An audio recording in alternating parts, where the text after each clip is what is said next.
Hello and good morning, everyone, and welcome to your morning briefing for Tuesday, the 13th of May, 2025. I'm your host, Mike Shelby. And with that, let's go ahead and jump inside the Beltway here. Jared, good morning. You're covering down on some of these Beltway items, so go ahead.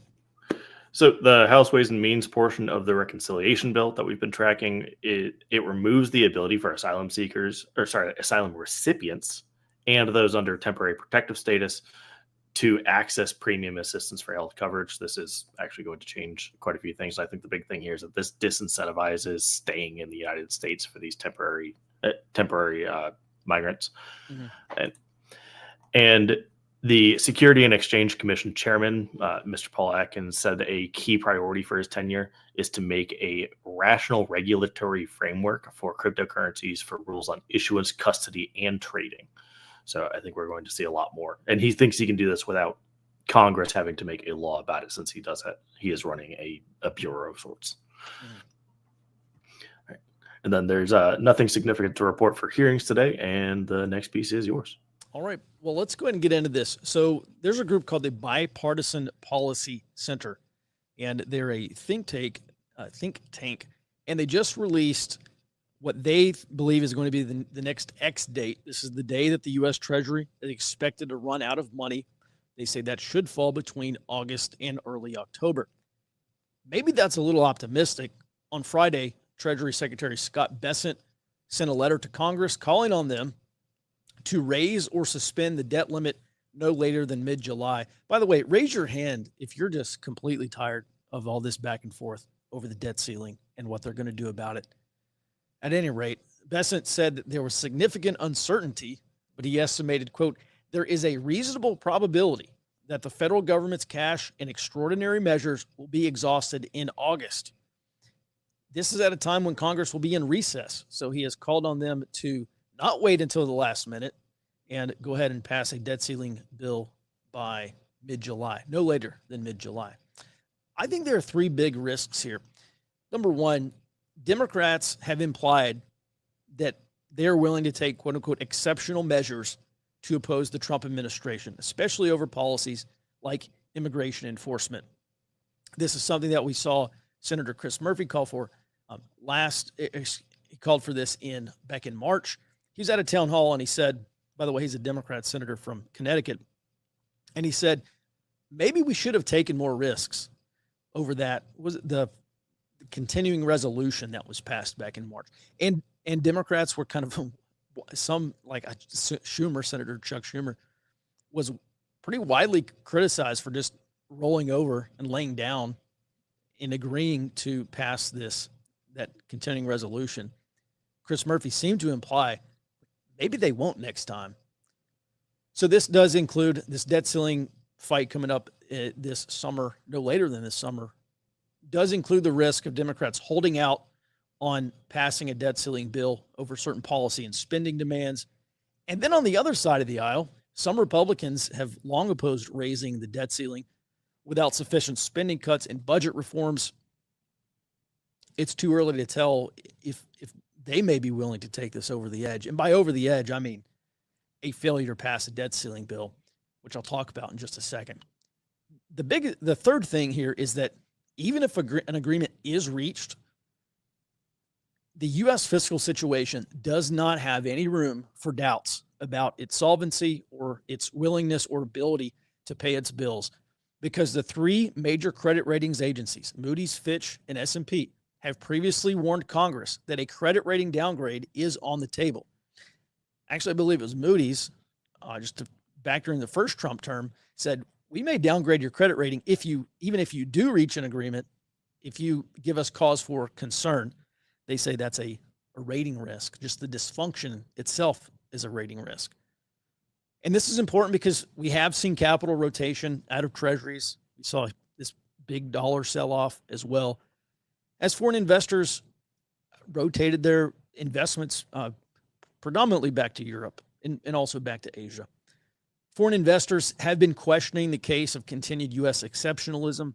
They've cast a doubt on whether treasuries and the dollar are actually the safe havens that they have been for a long time and have been considered to be So I think an impasse here that causes a potential impasse that actually does cause the U.S. government to miss payments is going to obviously lead to a major financial crisis.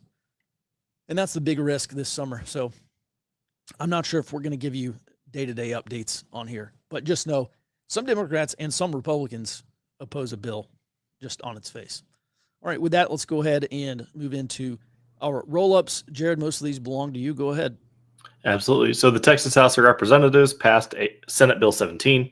So it has gone through both chambers. They passed it back to the Senate after their amendments. And Governor Abbott even said that he expects to sign this bill soon.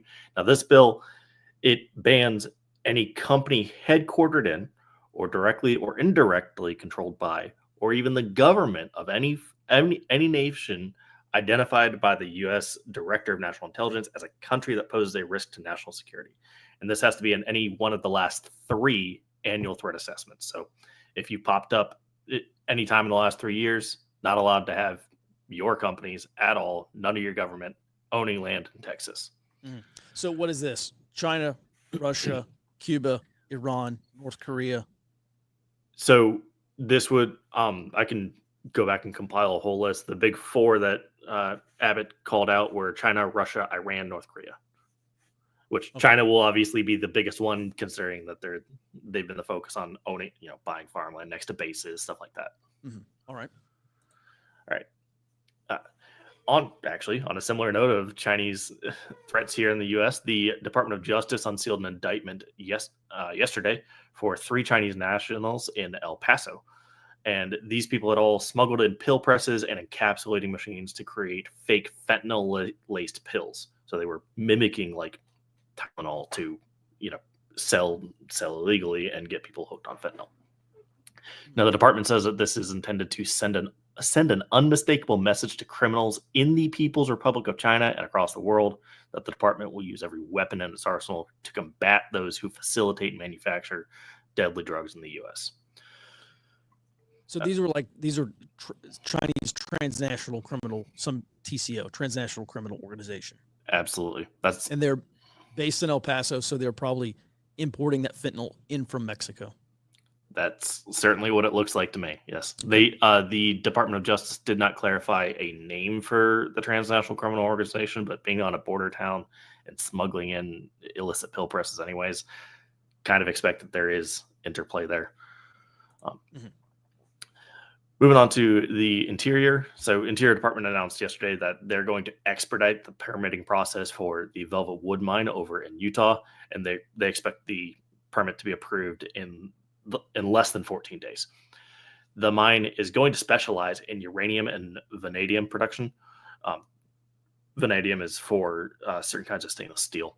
The expedited permitting process is also pursuant to Trump's national emergency declaration per the Interior Department.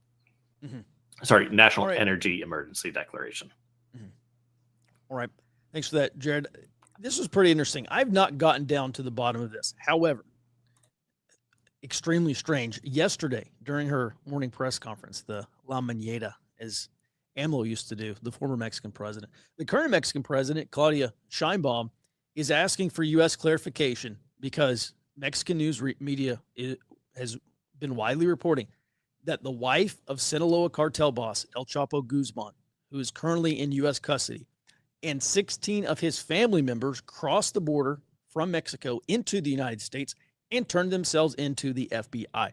It looks like some kind of plea deal, maybe some conditions of a plea deal or something like that. I don't exactly know what's going on. Mexico's asking for clarification. It's extremely strange, whatever's going on down there. By the way, there's a lot of hinky stuff going on down there between DEA and Mexico. It was a month ago, DEA got one of the Mexican cartels to go kidnap the boss of a rival Mexican cartel, and they flew him into El Paso where DEA agents were waiting, and they arrested him. So DEA was getting one Mexican cartel to do their dirty work in Mexico for them. Extremely, extremely strange. At any rate, let's stay on the topic of Mexico, Jared, because we got the USMCA review coming up. Yes, this is coming from the Mexican Secretary of Economy, Marcelo Ebrard. he expects the USMCA to actually enter the review process this year, and that's a deviation from the schedule. The review process was supposed to be for next year, and we've been tracking it for next year for a while. But it's also broadly expected for this to lead to a total renegotiation under the Trump administration.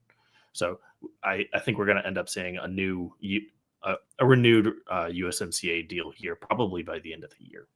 Mm-hmm. Mexico on the verge of recession, by the way. They're highly incentivized to get this done. Absolutely.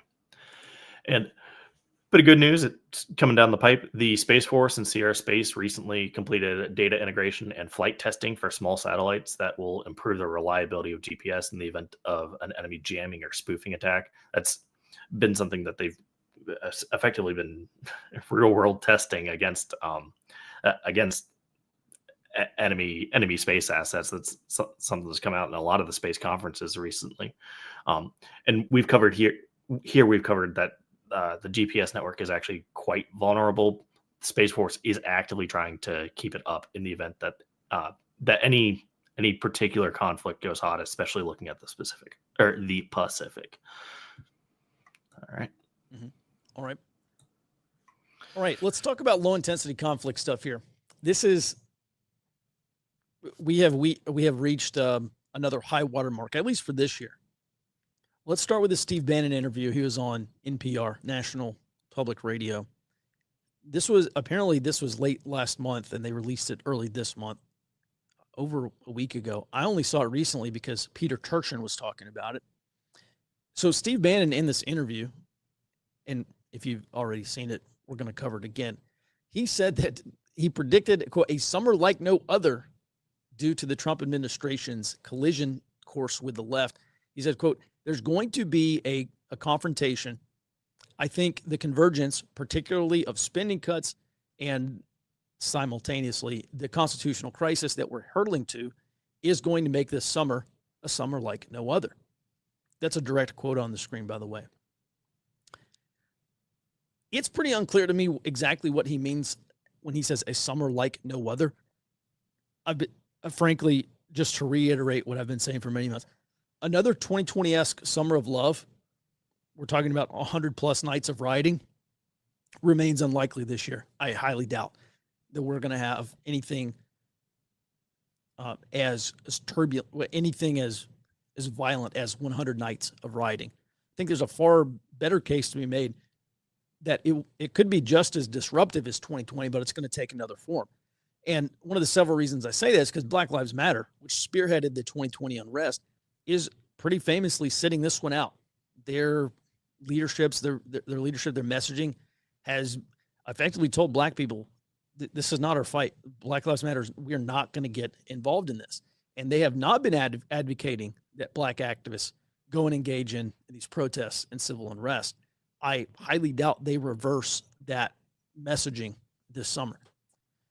Instead, what we're headed towards is what's called mass political defiance. And we are seeing these green shoots of direct action, which I'll cover next, because we're seeing these progressive activist groups escalate their protests into selective, targeted use of direct intervention. And this is called direct action. They're directly intervening against the Trump administration policies, especially on immigration enforcement. And what happens is you have these sustained protests, which we have seen for going back to April 5th was the largest one. They turned out like 3 million, maybe 3.5 million protesters nationwide. And then they had the April 17 and then the May Day protest from Thursday, the 1st of May through the rest of that weekend.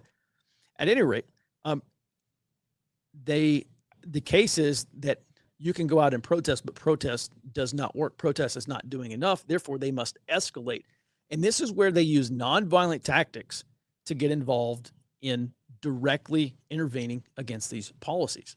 So what's more likely than a BLM or Antifa summer of rioting are dozens of occupations and other forms of civil disobedience, especially at these federal facilities that are connected with ICE.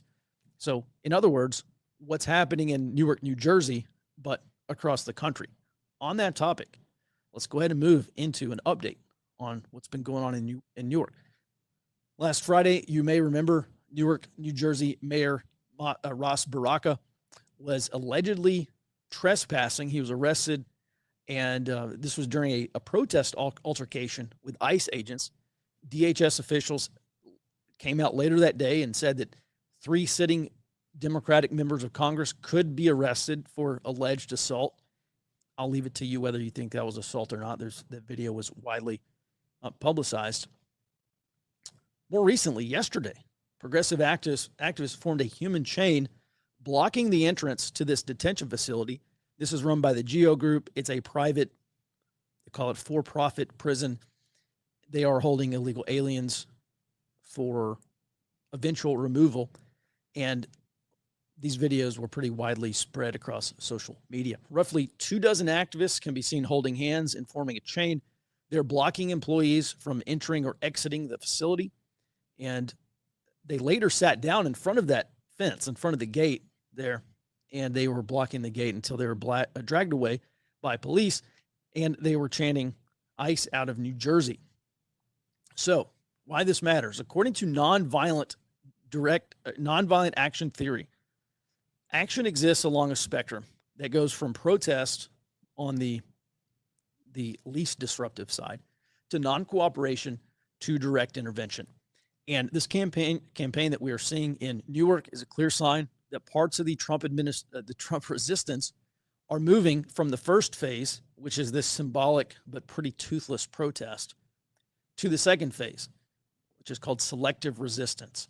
And so in the second phase, we see tactics like this. The tactics start to shift from protest to direct intervention, in this case, blocking entry into this illegal alien holding facility. So this is the form of nonviolent direct action that will almost certainly become more widespread this summer.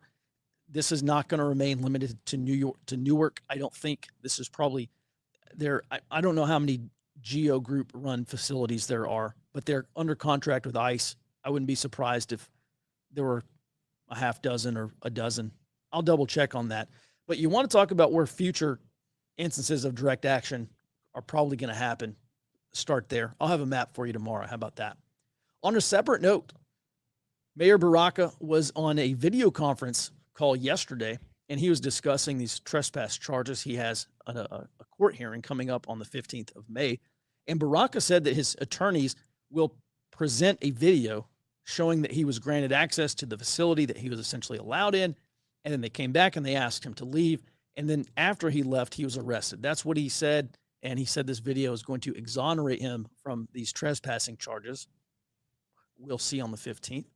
Representative Bonnie Watson Coleman, a Democrat from New Jersey, was also involved in this protest. And she said the decision to arrest him did not come from the ICE agents on the ground, but she said it was from a higher level, implying DHS or maybe even the Trump administration. She left that open-ended. But let's just say this is the case. Let's just say that Baraka was falsely arrested for trespassing. This is going to be a case where if the DA, in this case, drops charges, or if he goes through the trial and he's acquitted, then it's going to bolster outrage and agitation against ICE and the Trump administration, and that is going to cause worsening problems in the area. By the way, this is a screen clip from freedomnews.tv that published this video, and police were literally grabbing these people like hogs and carrying them out of the way. I'm not sure why they weren't arrested. Actually, I do. If these people, this is exactly what these people want. These people want to be maced. They want to be pepper sprayed. They want to be seen as the victims from this fascist police force. And so I think it's very important that law enforcement enforce the law, but not give them what they're after, which is they want some sort of martyrdom or victimhood, because that's going to enrage more people. It's going to agitate more people. And so police here are pretty in an unenviable spot where they have to enforce the law, but they can't be excessive in how they enforce the law, because that's going to create more backlash. It's going to be a long summer, I think. And again, we're not talking about riots. We're talking about a lot more of this kind of stuff. All right, let's move on to Indeed. According to job posting website Indeed, foreign interest in U.S. job postings is down 30% So this gets us back to pre-COVID levels. And the researchers over in Indeed said this is the effect of, quote, a significant rise in anti-immigrant rhetoric and also these Trump administration policies. And this is what you get. So these economists continue to warn about labor shortages. That's fine. I think we do have labor shortages in America, particularly for skilled labor positions. But for the most part, these economists are completely ignoring the very real economic and national security implications of our country being dependent on foreign labor for American jobs. This is not something that ideally should happen, but this has been a decades or generation long problem. It's not going to be solved overnight. There are very widely reported skilled labor shortages, which means there's just not enough skilled American workers to perform those jobs. There's also an issue of these companies wanting to pay lower wages to foreigners rather than going wages to American workers. So this is not just a one-sided problem. President Trump last month signed an executive order that seeks to expand registered apprenticeships and vocational training opportunities for these skilled positions. But this is at best a long-term fix. So this is something that the United States is either going to have to deal with. We're either going to have to train our way into achieving equilibrium in high-skilled job markets and workers, or we're going to keep importing foreign workers, which is a huge national security concern, in my opinion. With that, let's move on. All right, Jared. So, is Chinese President Xi Jinping? He's in Latin America today. No, other way around. Okay. All of the, I'll get into it. So China is hosting the Community of Latin American and Caribbean States, or CELAC. They're in Beijing today, and they're discussing electricity interconnection and renewable energies and trade integration. Now, of the attendees, Brazil, Colombia, and Chile all sent their heads of state to the address, where everybody else sent lesser magistrates like foreign ministers, trade ministers, etc. And the heads of state specifically wanted to hear Xi Jinping's speech. In his speech, he said that China's offering about $9.2 billion worth of renminbi. That's 66 billion renminbi. This is specifically for development. Hang on. So 66 billion renminbi is 9 billion US dollars. Yes. Okay. Yes. But he is offering it in Chinese currency because trying to displace the dollar there. And this is for development in Latin America. He's also authorizing visa exemptions for 5 Latin American countries, though he did not list which ones. And he's offering counterterrorism forces, offering to combat transnational criminal organizations and narcotics control inside of Latin America. There are a couple of things coming out of this diplomatically. The Brazilian president intends to sign additional trade deals to the ones that were already signed back in November. And Colombian President Petro actually intends to sign on to the Belt and Road Initiative. Now, that's new, and I think that's very important because we've covered pretty extensively the Darien Gap down at the border between Panama and Colombia. Panama, just this year, in response to the Trump administration's diplomacy, allowed the BRI memorandum to elapse. They will no longer be part of the Belt and Road Initiative. The other side of that border of the Darien Gap now will sign on to the Belt and Road Initiative, allowing China more access back into this major immigration route. I think that's probably the most important detail here, is that this will probably facilitate more immigration. I will keep an eye out on what exactly the Brazilian president's signing on for trade deals to figure out, okay, is this going to drive more railway development to feed into Chongqing? Once I have those details, I will publish. Yeah, Brazilian President Lula da Silva said he does not want to be forced to choose between the United States and Mexico. But I don't have the direct quote in front of me, but Jared, I'll send it to you. But it looked like he was basically saying, if we have to choose, we're obviously going to choose China. Yeah. Yes. Being part of BRICS and being their major agricultural hub, it just kind of looks like he's going to end up going with China. Yes. Mhm. The other concerning part of this is Colombia is a major non-NATO ally.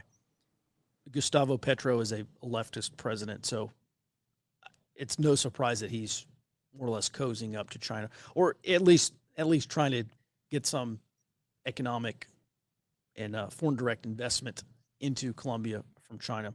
But it's a little bit of a cause for concern looking at it, a major ally in South America signing on to BRI. So, or maybe, I guess, since they've already signed on to BRI, they're just not playing both sides. This is probably not an instance where they're just going to turn to the United States and say, "Hey, give us some money, and we won't sign on to BRI because they've already done it." Right? Yeah, okay. Absolutely. It's starting to play both sides. All right. Thanks for that, Jared. And let's go ahead and move on to your questions today. All right. Why is having Congress ability to have money loaned to it a bad thing? They should cut back the overspending. Well, they should cut back the overspending, but there's just not enough political willingness to do that, because you have all these members of Congress say, "Oh, you can't cut this program because this gives $100,000 or this gives $100 million to my district, and we can't do that." So a little bit of misaligned incentives there, just in terms of federal spending. I think the taking out loans to fund the government, when you have not only, what are we at, 36 or $37 trillion in national debt, but we have an additional over $200 trillion in unfunded liability. And all of these budget projections, the budget deficit projections and the national debt projections from CBO, the Congressional Budget Office, do not take into account a potential recession. I think they're based on like 3.5% interest rates, which are like 4.5% or somewhere around there, 4.25%, 4.5%, predicated on market returns of like 7% or something like that. So basically, CBO is just extremely optimistic, which is to say the national debt is going to continue to get worse. Although I did see where the growth of the federal debt has decreased substantially by like 93% or something like that in the first quarter. I don't know. We'll have to get those numbers, but that's where we are. Let's move on. Are you aware of the assassination that took place in Libya the day before yesterday? No. And the double-digit numbers of terror attacks in Baluchistan, plus Al-Qaeda and Islamic State in the Khorasan, which is Afghanistan there. Yeah, we've been talking about the Baluchistan problem in Pakistan for years now. They killed a bunch of Chinese workers and engineers, and then the Chinese started mandating that all the Chinese nationals involved in these infrastructure projects in Pakistan had to start driving around in armored vehicles. And it was an international incident there for a while.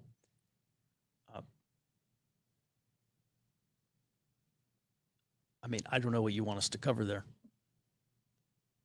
I don't know anything about the assassination that took place in Libya, although I have seen people say that Libya is on the verge of civil war. I guess that's what you're talking about. All right, Ben says the unfunded liability issue is unsolvable outside of inflating our way out. Eventually, we will inflate our way out. Yeah, that's the only option. The $200 trillion, even the $37 trillion national debt, you can't cut that out of the federal budget. You can't tax that out of the economy. You're going to have to print your way out. But let me just say this. It is not the solution is not only printing money.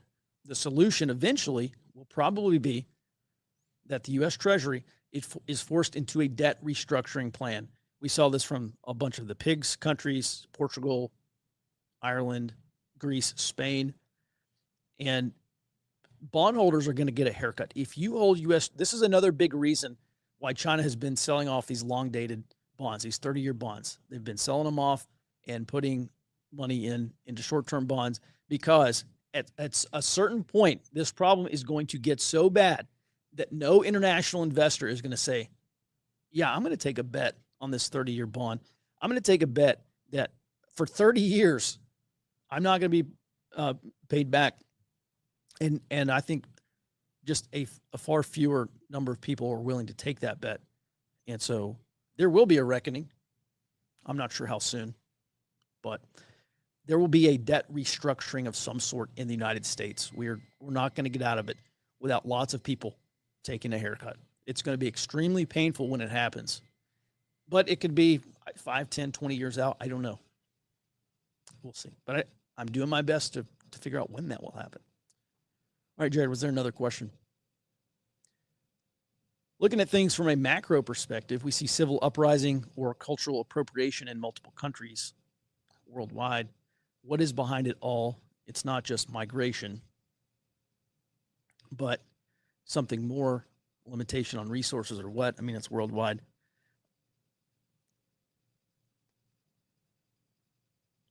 Well, Steve Bannon actually talked about this in the NPR interview, and he said the United States is undergoing a revolution, and it's not just a political revolution of sorts in the United States, but he said it's not just limited to the United States, it's all over the world. And didn't we see the Prime Minister Starmer over in the UK say yesterday that they've got to curb mass immigration? I forget what the exact quote was, but he came out and said what appeared to me be something very similar to what Angela Merkel said when she was Chancellor of Germany, which is that multiculturalism has failed. That has not stopped either of those two countries yet from mass immigration. But I do think we're obviously in a period of more demographics is coming home to roost. I think that's probably the bottom line here. Demographics is destiny, as they say. Listen, in terms of something global, I don't know. I guess I haven't probably wrapped my head around it yet. All right, Jared, any more questions? That is it. Nope, nothing on Rumble. All caught up.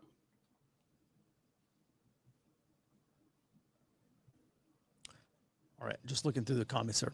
All right, well, everyone, thanks so much for the support. Hey, by the way, we do this every day, Monday through Friday, starting at 08 Central Time. And there's no Shelby coin. There's no early warning coin.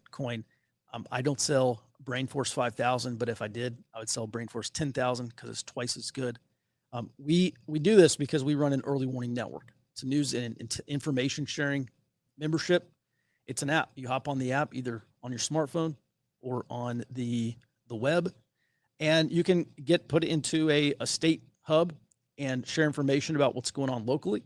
We try to do the G2 stuff. We try to do the big picture, national and global or strategic stuff. And then we want to enable you to do more S2 type work, local, state level, regional level information sharing, because knowledge is power. And what intelligence allows us to do is develop accurate expectations of the future. And when we have accurate expectations of the future, we know what to prepare for. We are not surprised. And ultimately, that benefits us. It benefits our family. It increases our own security.